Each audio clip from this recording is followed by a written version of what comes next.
Père viendra pour nous donner la parole. Quand nous prenons Matthieu 10, le verset 40.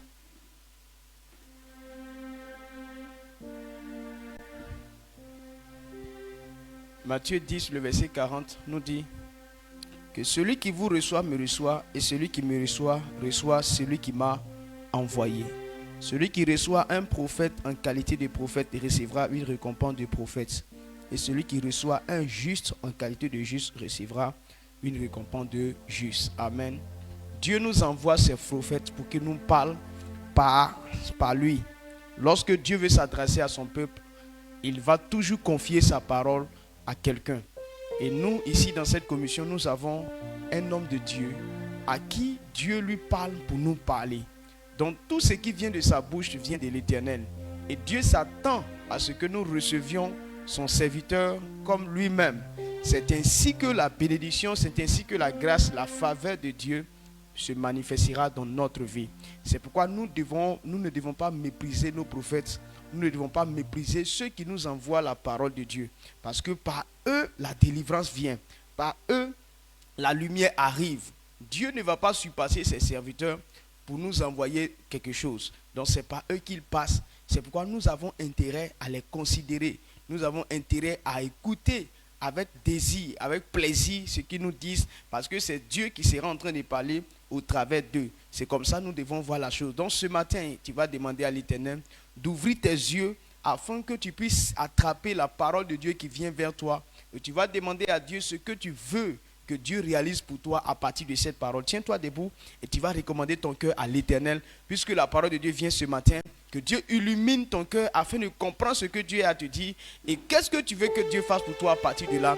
Élève la voix et commence à prier au nom puissant de Jésus-Christ. Père, nous te rendons grâce. Merci pour la vie de notre prophète. Merci pour celui que tu as oint pour nous donner ta parole ce matin. L'Éternel Dieu de gloire, donne-nous l'intelligence et la sagesse d'attraper ce qu'il vient. Donne-nous d'écouter avec plaisir la parole qui vient. Donne-nous, Seigneur, de nous appliquer à comprendre ce que nous allons entendre de la bouche de notre Père. Seigneur, nous savons que c'est des paroles puissantes, ointes, des paroles de guérison, de restauration, de puissance, de miracles. Père, ouvre notre intelligence afin d'attraper quelque chose. Seigneur, nous te rendons toute la gloire, car tu seras en train de parler par lui. Et donne-nous que notre cœur s'ouvre pour recevoir la parole. Merci, que la gloire te revienne au nom puissant de Jésus-Christ. Amen. La manière de recevoir le prophète, c'est très important. C'est pourquoi nous nous encourageons. Tu dois préparer ton cœur, tu dois préparer tes émotions pour que tu puisses recevoir avec joie notre Père dans la foi. Acclame puissamment le Seigneur. Pousse des cris de joie pour recevoir notre Père. Pousse des cris de joie.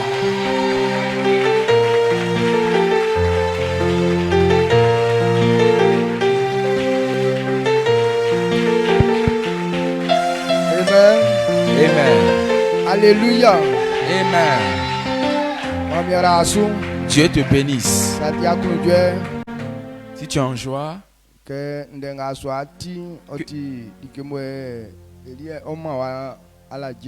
que la parole que tu vas entendre tout à l'heure va te donner la paix ou bien le bonheur. Alors si tu es en joie d'être dans la présence de l'Éternel, on va acclamer fortement le Seigneur. Amen. Amen.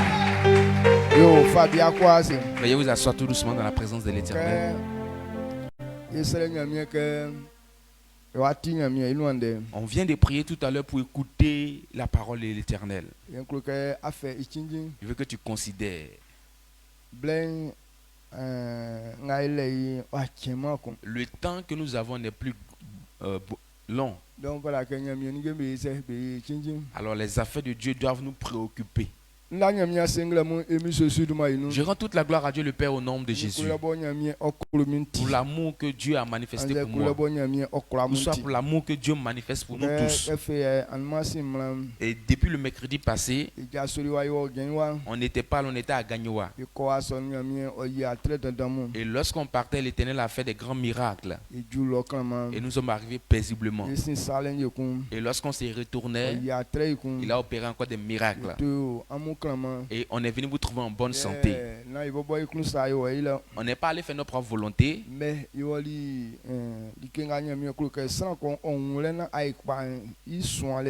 Nous sommes allés apprendre ce que Dieu voudrait qu'on comprenne pour réussir. Nous sommes partis prendre la parole de l'Éternel qui est la vie. Nous sommes partis apprendre cela. Amen. Amen. Donc, et ce temps a été vraiment un moment agréable. Et on a eu les yeux ouverts sur beaucoup de choses. C'est une joie pour moi. Parce que si on n'avait pas compris ce genre de choses, notre venue sur la terre serait inutile. Mais par la grâce de Dieu, comme on a connu cette vérité, tel que lui-même il a dit, vous connaîtrez la vérité et la vérité vous affranchira. Et comme on a connu cette vérité, et cela veut dire que nous sommes libres. Mais il faudrait que ce qui est à part, lorsqu'on doit te donner ça, pour que toi aussi tu puisses réussir. Il y a beaucoup de personnes qui pensent que le succès est comme du vent. Il faut retirer de ton esprit. On ne peut pas réussir dans le vent comme ça. Les gens pensent que c'est la chance. Ce genre de chance-là ne peut pas te faire réussir. Parce que la réussite est un chemin qui est tracé. Ou soit c'est un chemin qui est frayé.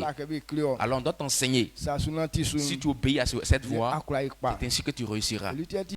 Alors il est important qu'un fils de Dieu, lorsque tu acceptes Christ, la Bible déclare que Dieu nous a donné la vie gratuitement. Ce n'est pas par la force de quelqu'un pour avoir la vie. Mais quand tu crois à l'œuvre de Christ, Dieu révèle que tu as la vie. Maintenant on en a reçu la vie. Quelle est la marche qu'on doit avoir? Et quand on a la vie, non, il y a quoi à nous.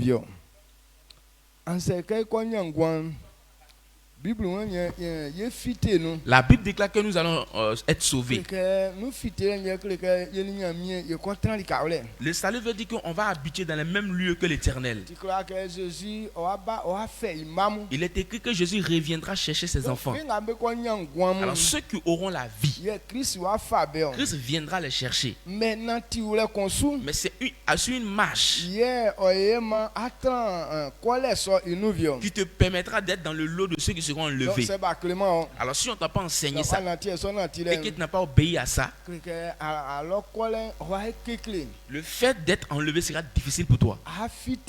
C'est vrai, tu seras sauvé, mais ça va être vraiment difficile pour toi.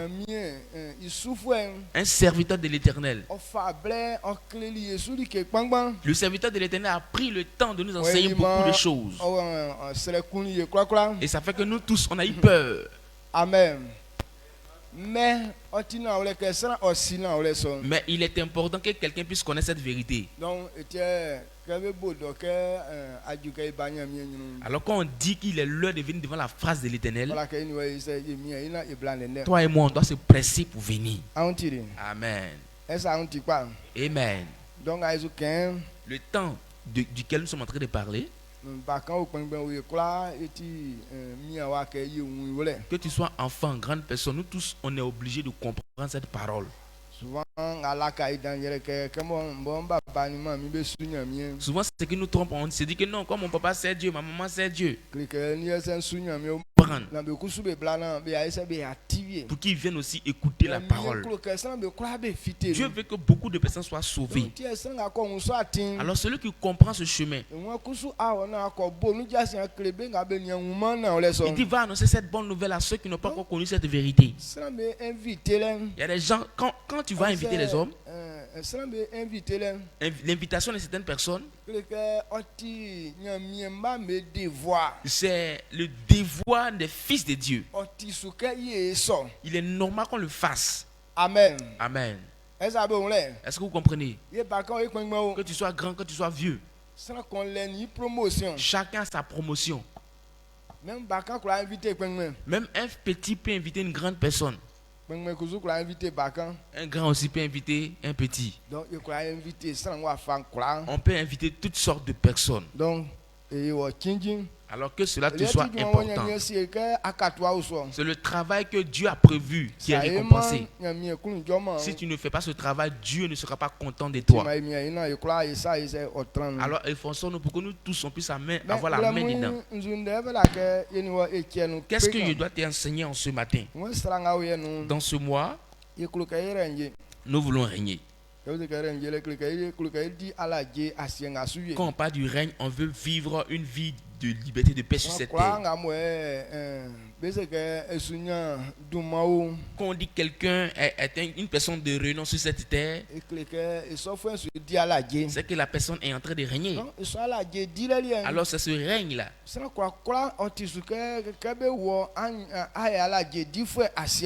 Quand quelqu'un naît sur cette terre, il doit régner. Le thème de ce mois nous dit, il dit c'est par la sagesse que les hommes peuvent régner.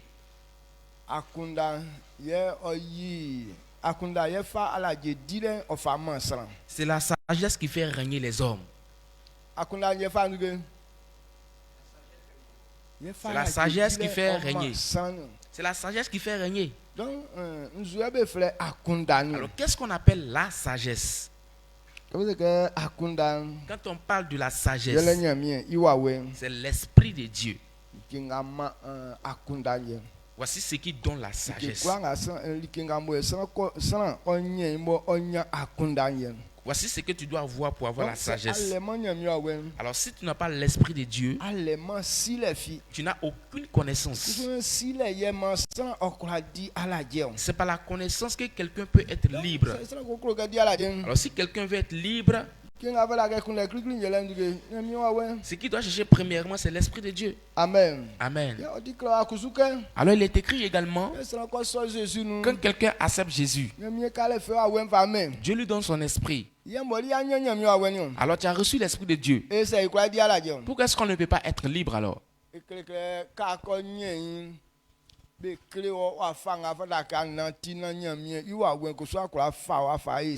Alors si tu as eu l'esprit de Dieu, tu as reçu l'esprit de Dieu, on doit te montrer comment est-ce qu'il faut marcher pour qu'il puisse t'utiliser à faire de bonnes choses sur la terre. Vous êtes appelés à reçu toutes choses par la sagesse de Dieu. Alors le sous-thème de ce matin, c'est que vous êtes appelés à réussir toutes choses par la sagesse de Dieu. Vous êtes appelés à reçu toutes choses par la sagesse de Dieu. Vous êtes appelés à réussir toutes choses par la sagesse de Dieu. Alors Dieu nous a appelés. Il a mis tout notre succès dans l'esprit de Dieu.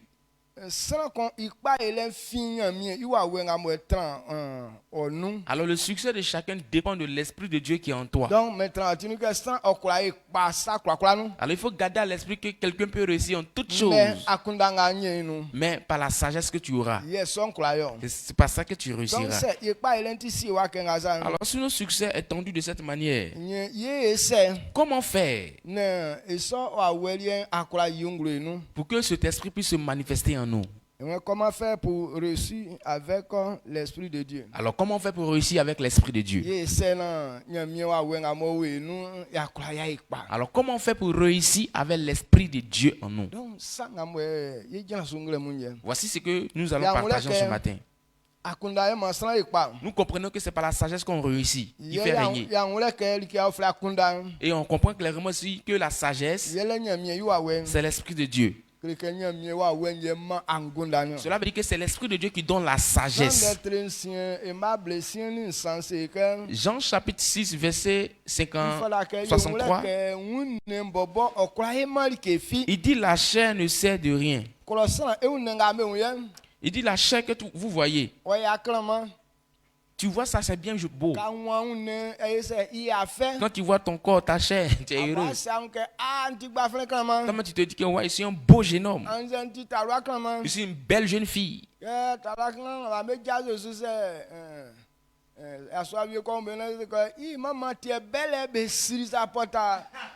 Les jeunes filles qui commencent à grandir nouvellement, quand un garçon vient vers elle pour dire que ah, jeune fille, tu es belle, hein, elle va commencer à rire comme ça. Donc, quand on te dit que tu es belle, ça te plaît. Il faut savoir que ta beauté là ne peut rien faire. Il faut prendre tout ton temps pour se pommader avec tous les pommades du monde. Mais ta chair ne sert de rien. Amen. Alors si notre chair ne sert de rien, alors Dieu nous montre clairement. Vous devez comprendre. C'est l'esprit de Dieu qui vivifie. Alors les paroles que je vous ai dites sont esprit et vie. Voici la parole que Dieu a révélée ici. Voici pourquoi tu es obligé d'avoir l'esprit de Dieu. Ou soit tu es obligé d'être quelqu'un de sage. Pourquoi? Parce que ta chair ne sert de rien. Ta chair est claire. Ou soit tu es bien en forme. Ou soit tu es en forme. Mais ta chair ne sert de rien. Il faut garder ça bien dans tes oreilles pour que tu comprennes. Quelles que soient les horloges qui vont te faire. Mais il faut savoir que ta chair ne sert de rien. Amen. Alors si notre chair ne sert de rien, alors si on nous dit voici ce qu'il faut faire pour réussir, maintenant nous aussi on sait que notre chair là, ça ne sert de rien, mais on veut réussir dans ça. Et on sait que la chair ne sert de rien, mais ça ne peut rien faire. C'est bien beau, mais ça ne peut rien faire. Mais qu'est-ce qu'on doit faire pour que la beauté de notre chair soit vraiment réelle? On doit chercher la sagesse qu'il faut pour que ta chair puisse bénéficier des bien choses. Alors si ta chair ne pouvait servir à quelque chose de bon, toutes les personnes qui étaient beaux, belles, elles n'allaient pas mourir, mais elles n'allaient pas mourir. Parce que quand tu t'aimes toi-même, tu ne vas jamais te laisser mourir.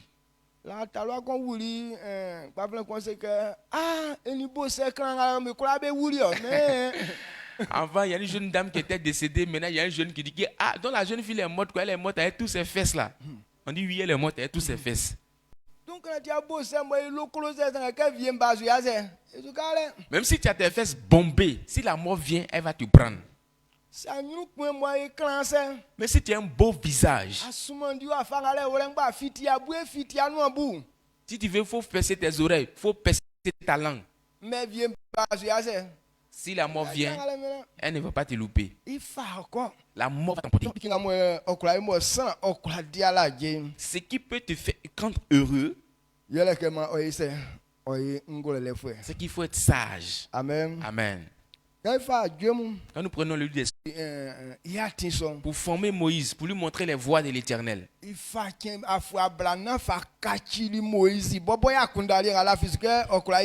Il a pris 40 années pour changer, transformer la pensée de Moïse dont il croyait pouvoir réussir avec ça.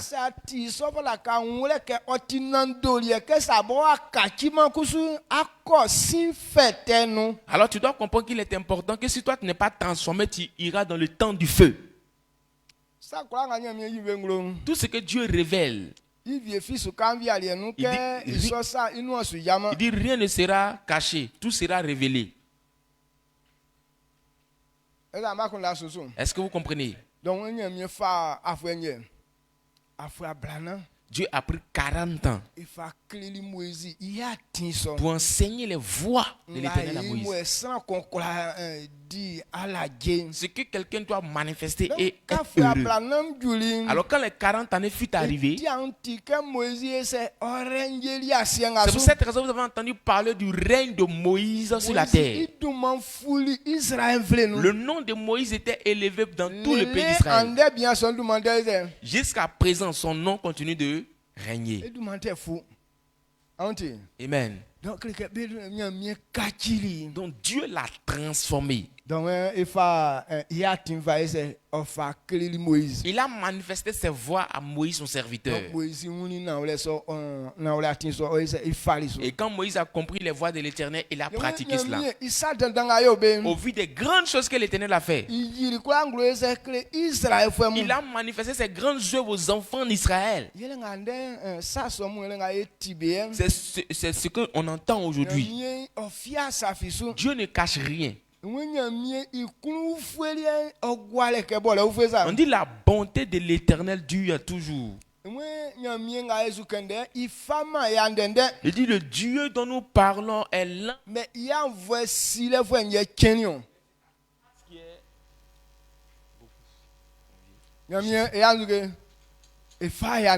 Dieu est riche, il est lent en colère.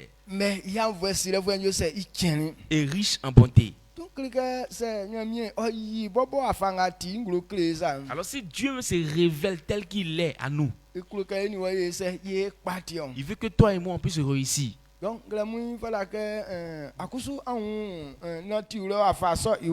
Alors ce matin toi aussi tu dois comprendre ce type de marche là.